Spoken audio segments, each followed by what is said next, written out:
buy a house recently in this country, suddenly prices are out of control. And not just in the places where you'd think they would be. Texas, Florida, people moving out of failing states into thriving states. They're up everywhere. They're up in San Jose, California, which is already way overvalued for like 20 years. But they're still going up. Homes are going for a lot above asking price everywhere.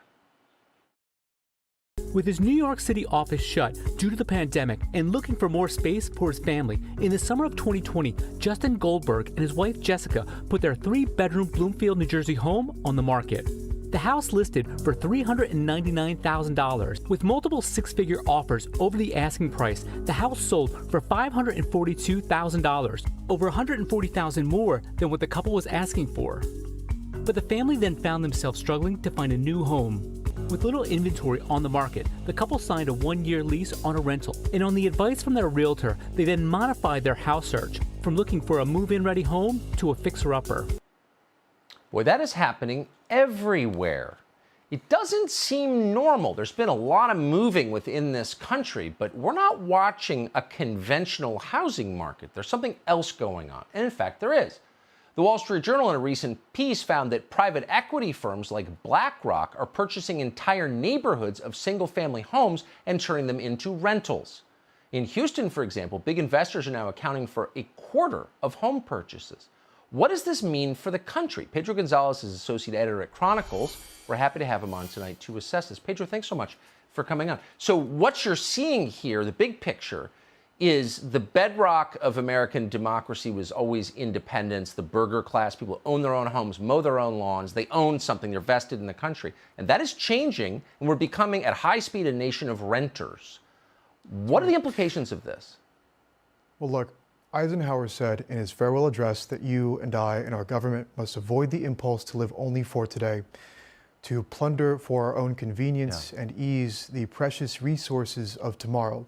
Plundering the future is what financial institutions like BlackRock are doing by buying up tons of real estate. Freddie Mac's 2019 housing survey found that 40% of renters expect to never own a home, and we can expect that number to rise. Homeownership gives people a stake in society. It's a way to build generational wealth. It's the foundation of the middle class and part of the American dream. And permanent capital is now robbing Americans of that dream, singing, "You'll own nothing and be happy." They're killing the dream and giving us a nightmare of dispossession. And they're doing this to underwrite pensions and pad bottom lines by raising housing prices, gobbling up single-family homes, and fueling another speculative investor-driven home price bubble that, if and when it bursts, the same people they priced out of homes will end up subsidizing the bailout. And by the way, many of these same institutions also promote progressive policies like environmental policies that also raise the price of housing, undermine the Second Amendment like BlackRock is doing, and push for more immigration as JP Morgan Asset Management is doing. Immigration also raises the price of housing, of course, and all of these things are good for business because a mass of indebted and disarmed serfs are much more easily managed. But we're not meant to be slaves to capital and markets. These things are tools for our enrichment.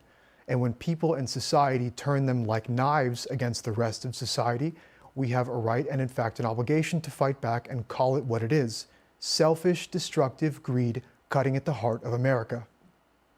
Man, I'm going to print that out. Because everything about that was true. And too rarely said. Pedro Gonzalez, thank you for your clarity. I appreciate it. Thanks so much for having me. Hey, Sean Hannity here. Hey, click here to subscribe to Fox News YouTube page and catch our hottest interviews and most compelling analysis. You will not get it anywhere else.